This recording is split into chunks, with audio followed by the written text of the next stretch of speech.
Ready, set, go.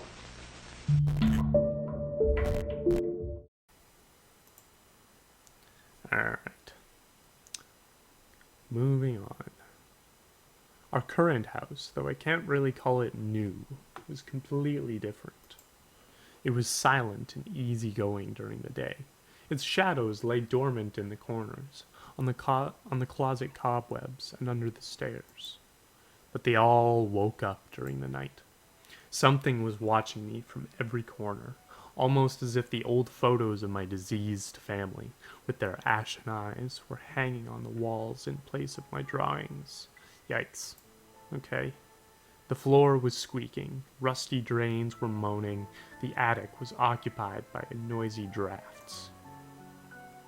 One could think the house was performing some sort of demonic melody. Ooh, I like that.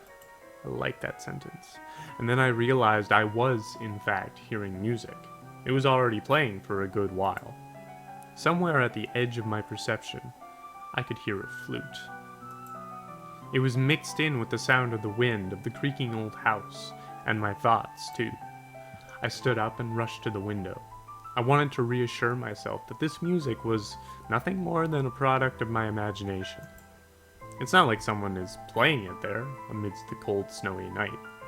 Right? I don't know. Let's open the curtains. That's beautiful. Oh, hello. What am I looking at? What exactly am I looking at here? Are those fawns? And bears? And wolves? Is that what's... Someone was dancing in the field. Black silhouettes I could barely make out, with the dark forest as their backdrop. This is very cool. And they jumped around, basked in moonlight, bumped into piles of snow, rolled around and crawled on all fours. Stories about wolves playing under the moon came to mind, but these were clearly not wolves.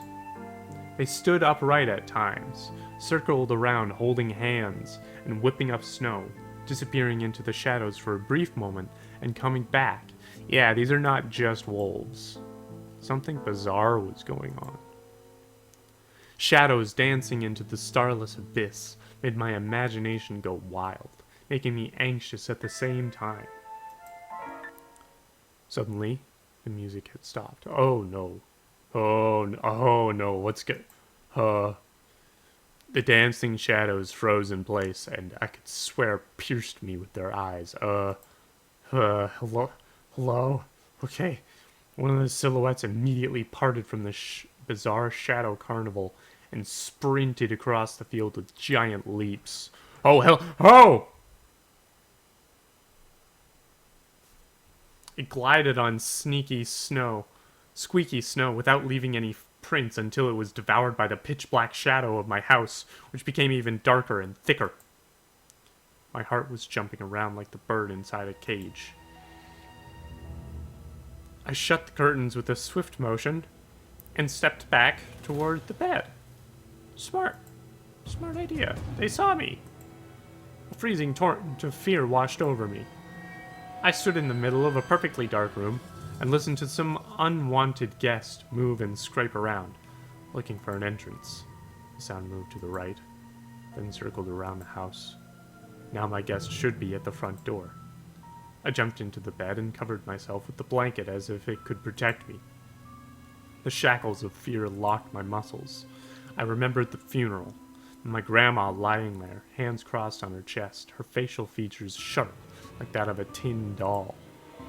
Ants running up and down the legs of chairs that held my grandma's casket. Not a fan of that. I imagined those little creatures climbing up her head and pulling up her eyelids with their tiny legs. Oh, I don't like that. Don't like that much. Then her wrinkly eyeballs would once again move inside their sockets, and she'd be able to see her grandchildren. Ooh, yuck. I was chanting the spell she taught me throughout the whole procedure. And now, lying under the blanket and listening to squeaks and howls, I was repeating the same words. On the island of Booyan, underneath the blemished sun, in the sea of color blue, stands a cabin made of wood. Kind of loses the effect with this voice, but whatever, we're going with it. There lay lard and ashen hair, for those spawned from devil's lair, to feast and always leave alone God's faithful servant named Anton. It's a bit of a stretch rhyme, but I'll take it. Evil leave this house must. Ashes to ashes, dust to dust. Bizarre sounds had disappeared. But also, all sounds have disappeared, which is not necessarily better. I cautiously peeked out from under the blanket and saw curtains waving around like a hangman. Nice simile. Good comparison. And then the night doused me with a new portion of boiling terror. What? The sound scratched at my eardrums. In reality, something or someone were scratching at the front door, hurriedly clawing at wood, demanding to be let in. No thank you. No thank you. The door was shut. Dad had become very cautious recently, so he installed a sturdy lock. That's good. That's good. I remember him staring at the forest intently, as if he was looking for someone. Ashes to ashes, dust to dust. I hugged my knees, placing my chin between them, and drilled the door with my eyes. It was so flimsy and weak before the might of darkness. And then... No, thank you. No, thank you. The doorknob twitched, slightly. Oh, no. Then it turned halfway, once, twice. As if the person who tried to enter had no hands. Oh, no. Oh, boy. The doorknob tilted once more, and then started clicking violently. Oh, please no. My jaw cramped from fear. My wet fingers clutched the blanket. Okay. Oh, no. The door creaked and opened. The wind taunted me, moaning inside the tin drains. Now, you'll see. The door was wide open. Oh, no. The darkness writhed inside the carnivorous mouth of a doorway. Tony. I don't like that. I don't like that much at all. It was as if the night itself was calling out to me, flapping its black wings and squeaking with rusty hinges. I was trembling, ensnared by the web of darkness that hung in the corners of my room, waiting for the one who weaved it to come out of the gaping black hole. Tony. My abdomen tightened and my chest rose up, ready to exhale a desperate scream. But before I was able to do anything, the darkness asked me, Tony, you asleep? Oh, it's my sister. Okay, it's my sister. Okay. I'm not convinced, but my sister's pale face protruded from the thick shadows. I almost screamed from relief. Olya? I'm not sleeping. Did something happen? Olya frowned and stuck out her lower lip, a clear sign that she was about to cry. Oh. It's there again, staring at me. Shoo away, Tony, please. I'm so scared. The fear that was tormenting me just a minute ago crawled away and hid somewhere in my stomach. I needed to calm Olya down. It was just a dream, silly. Don't be scared. Dreams don't bite. No one's gonna harm you. Olya sobbed. Oh, precious child. She was trying her best to believe me. But was I sure myself? I have an idea. Let's go to your room and watch the video Sleeping Beauty, for example. Why is that an example? Why don't we just watch Sleeping Beauty? Why do you have to refer to it as a video? Why am I dropping so many frames on this stream? I hate it. Not happy about this. Anyway, you like that cartoon, don't you?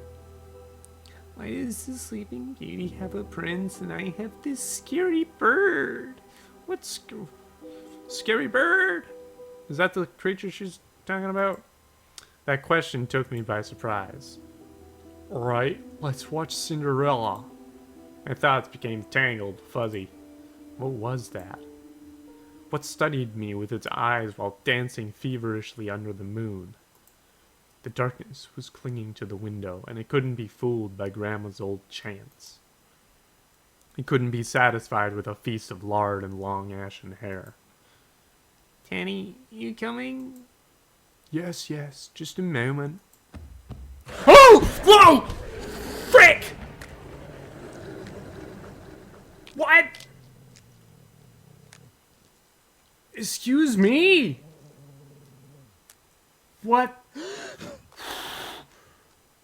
Holy...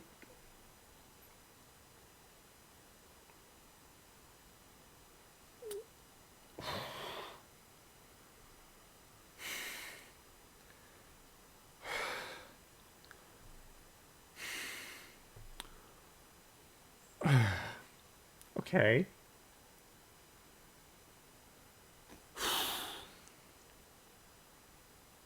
Good Lord. Okay. Alright. Moving on. Wow, that was a good jump scare. That was well done. Well done. Well done. Very good. Okay. That's why I didn't want to laugh at Olia and her owl in the morning. Yeah, that makes sense. Hello? You could be visiting us here, in the middle of nowhere. We didn't know anyone around here. I don't know, dude. Maybe you should... So persistent. I felt extremely unsettled just from a silly thought that our morning guests could have come from the woods. I could barely hear voices coming from the front door. My mind was urging me to hide. In the closet, under the table, behind the curtains, where Olia always hides. Teddy, come here. I felt like kettlebells were tied to my feet, but still dragged them toward the hallway. Okay. Hello. Hi. Hello, boys. A couple of policemen towered over me in the doorway. Okay. They smelled like frost and worry. How do you smell like worry? I'm not sure how you smell like worry, but whatever. My mom always winced and grumbled the moment she saw patrol cars. Worse than bandits. Wow. Mom with the A-cab over there. Nice. At the moment, though, she looked somewhat confused. Hello? The senior officer, who wore a grim expression, nodded. A boy had gone missing yesterday. His name's Vova. Look at this, please. Have you seen him? Why can't the cops just talk to me directly? Why can't they just ask me the questions? The policeman held out a photograph to me. Okay. Hello, sir. Hello. This kid looks like, except for the fact that he's ginger, but through the black and white, he looks exactly like how I looked when I was a kid. There was a ginger boy around the age of elementary school, pictured with a wall carpet as the backdrop. He had a striped cat in his hands and wore a wide smile. Like those ears, the ears really tie it together. That's absolutely me. Maybe not necessarily the nose. I have a pointier nose than that. But other than that, spitting image. No, I haven't. Are you sure? Look closely. And where would I see him? I don't know anyone from around here. I barely leave the house. Well, maybe you've seen him from the window. That's right. Your windows look straight at the forest, didn't they? the window. Is that what that could have been? No, I haven't seen anything. No, I haven't seen anything. There we go. Let me see. He sounded tired, but his stare, long and heavy, was full of suspicion. Okay, what are you suspecting me of, dude? I squirmed unwittingly under the weight of guilt, which his giant shadow cast over me.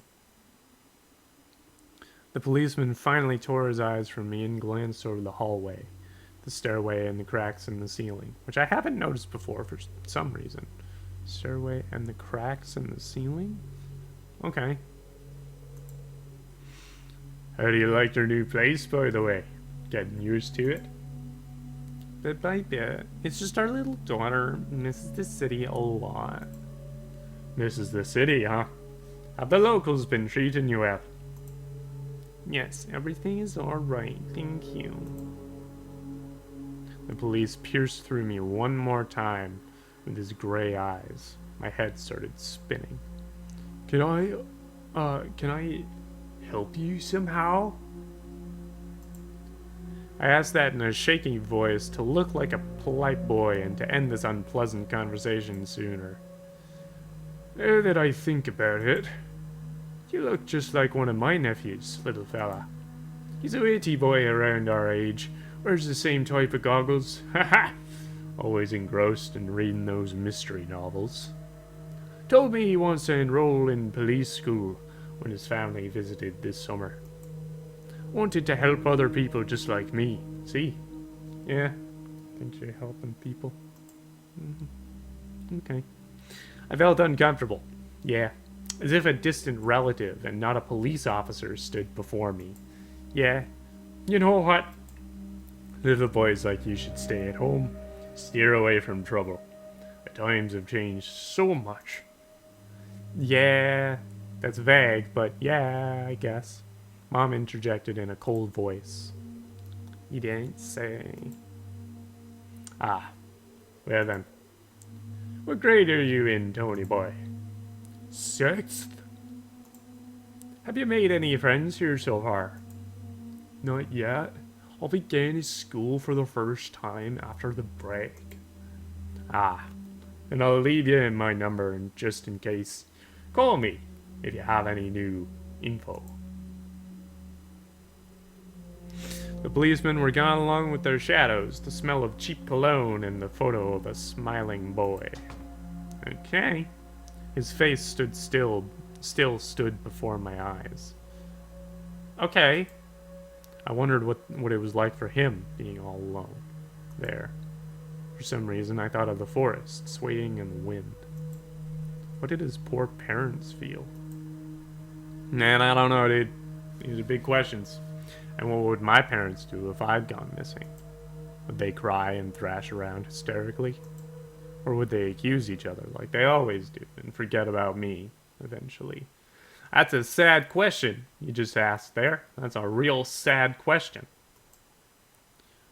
Mom, this fella, did he go missing in our forest? Seems like it. Poor child. I looked out the window at the road. The police UAZ drove off into the village. I don't know what that means. Was. The officer's nephew came to mind when I was splitting off old paint from the windowsill. I remembered all the teenage mystery novels from the Black Kitty series I've read this summer. Your average boys and girls investigated all sorts of mysteries there. They looked for clues, spied on suspicious people. And after a set of amazing adventures, bam! Solved any complicated case. They became local celebrities. It must have made their parents very proud. I noticed a trail of policemen's footprints that led to the forest. And then it clicked in my head. Why don't I start an investigation of my own? Why not? Why not? Doesn't seem like we got much better to do right about now. Doesn't seem like it. Why not? Maybe I'll find that lost boy. Heck yeah, and I'll get a reward. Olya will be so happy. Let's go. Let's do this. Heck yeah. And not only Olya, Mom and Dad, too. Maybe they'll even forget about their quarrels for a while? Maybe I'll even save us from the D word? Oh boy, oh, this kid's putting a little too much faith into this mission, isn't he? Oh no.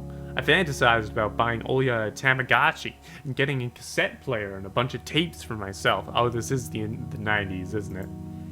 And a whole box of Kinder Surprise. Heck yeah. Love Kinder Surprise. When was the last time our parents bought us any toys? Last autumn, I think? My dad had lost his job at the time. There's that annoying song about it. I had little to no idea what was the accountant's job like. They count money, I think. Neighbors used to envy us. But nowadays, Mom and Dad barely had money to afford sweets. And Dad would always divide a single chocolate bar between me and Olya. Yeah, that's pretty normal. Sometimes I gave her my share, too. Good older brothering. Good older brothering. No matter how much I wanted to eat sweets, she was still such a pipsqueak. I like that word. That's such a good word. I've never heard anyone else use that word in a long time. I couldn't wait to go out looking for clues. I'm going outside. Yeah, right. You want the police to get around with your photograph next? The forest is so thick. What if the boy got snatched up by wild animals, or something even worse? Even worse echoed through the hallway. I won't go that far. I'll stay away from the forest. Did you hear what I said, or should I repeat myself? Better get back to her school bag or play with Olya. Alright, Mom. Fine. Gosh dang. The sound of splashing water came from the kitchen. It meant that the argument was over and Mom had the last word. Okay, let's try and open this. What's over here? The dark, stuffy closet. Mom says it smells like mice, but how would she know their smell? She hates when I stick my nose in there. She's afraid I'll cut myself on the freshly sharpened axe. And Olya can't even be lured close to it. She thinks Baba is living there. I tried to help her fight her fears once. I opened the door and turned on a dim lamp, so she would see there was nothing but cobwebs, Dad's tools, and scratched walls. She still didn't believe me. I like to hide in the closet and listen to Olya count outside. 1, 2, 3, better hide from me. And then dragged her feet on the creaking floorboards, hoping that she wouldn't need to look for me in the cramped monster's den. Nice. Okay, cool. Let's go to the kitchen first. Let's go there. Ooh, interesting. Mom, Mother. It was difficult to lie to Mom, but there was no other way for me to run away from home. Mom, something's wrong with the TV. The picture is dim and there's stripes all over the screen. Mom's face became visibly distorted. Oh, you're killing me here. Sid, have you had enough of shooting those stupid ducks now? Are you referring to Duck Hunt? Heck yeah. Got ourselves some top-notch technology here. Told you the kinescope would go dim because of your console. Where will we find a TV technician in this hole, huh? Maybe it's just the settings? Please, go see for yourself. Strange, it worked fine in the morning. And maybe the snowfall caused it? Mom rubbed her hands clean on her apron and went to Olya's room. Alright. I should probably open the fridge. I don't know. Open this? Grandma kept ice cream for me and Olya there, but now I could only see meat bits for soup and clumped together pelmeni. Where's pelmeni? Meat bits for soup and a pack of pelmeni. Okay. Turn back. Let's go to the front yard. Yeah, let's go to the front yard. I opened the front gate and went into the field, carefully so Mom wouldn't see me from the window. When I crossed half of the distance toward the forest, the snow piles became as high as my knees. I remembered my nightly fears. I saw those silhouettes around here. They were jumping around, holding hands. That hypnotizing music started playing in my head all on its own. In the light of day, those distant figures felt like a simple dream. The sun turned my nightmares to ash, but the aftertaste was still there, distant ringing in my ears. Distorted shadows crawling on the snow alongside me, and a barely audible whisper in my head, blurry and almost kind. Almost. Everything was silent. So silent I felt like the world was totally empty. No ground, no sky, no parents, no Olya. The time reached its limit, a one-way trip that ended at the forest's piney stockade. Sometimes silence was much scarier than any scream. This is very true. This is something that a lot of horror movies don't understand. Our parents would scream at each other while arguing, and both me and Olya turned to stone, listening to them. But then always came the ringing silence. Our apartment became numb a couple of days before we departed. It was hard to remember the last time Mom and Dad joked around, laughing, or spent time together, almost like all of it was in a previous life. When they kissed with Olya present, she always frowned and snorted in a funny way. But one day it all changed. Something important had left our home, and something scary filled the remaining void. Oh, boy. Wow. It was as if a fire broke up, and our parents were hurriedly packing our belongings, trying to save themselves and us. From who, though? From the people with dead cold eyes who sometimes visited us in our previous home? The skies that only saw balls of worms on the black ground and everything? And somewhere far away, a siren was going off, trying to warn us of the coming menace. I shuddered, chasing away my delusions, and looked around. Alright, there were only me, this white field, and the wind that was whipping up icy dust and belts of powdered snow. I squinted from the sun and turned my eyes to the sunless forest. Sunless forest. It looked especially dark in contrast with the blinding whiteness. Knobby tree roots slithered under the snow like fat snakes.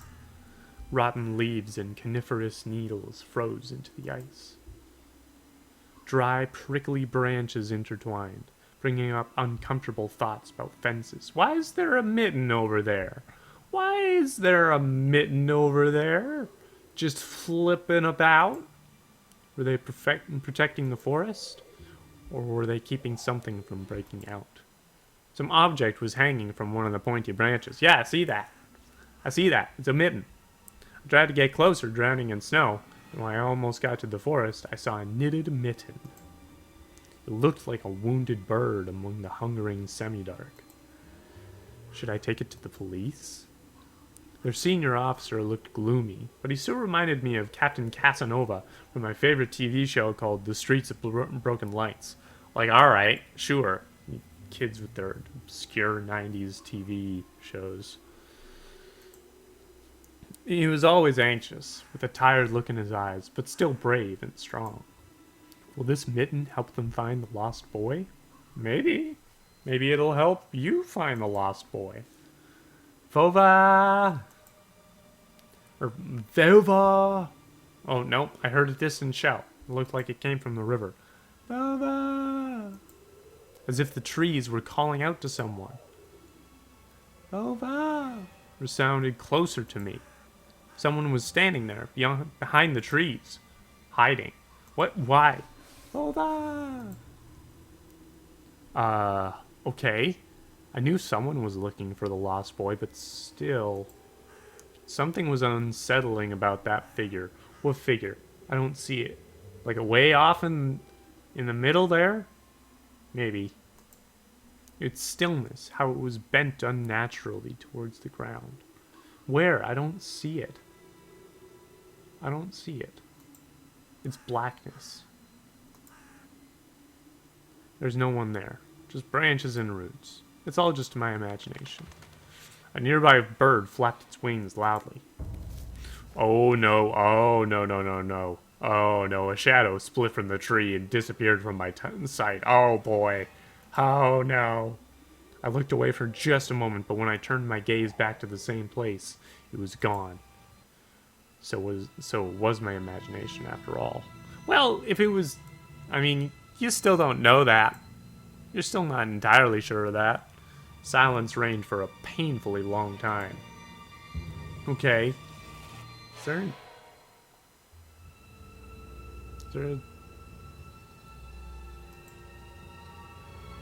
Is there a jump scare coming here? My muscles were tightly sprung. My heart was beating somewhere in my throat. Any noise, any little movement, any small whisper from the thicket, and I'd sprint. But nothing of the sort happened. And we're gonna find out what does happen in the next episode. So, ooh, I love this. Thank you so much for watching. If you're enjoying this, I hope you are, then I hope you also click the like button. And if you got thoughts about what's going down here, feel free to put them in the comments. And if you haven't subscribed or rung the bell, those are both things you can do. I'll see you later.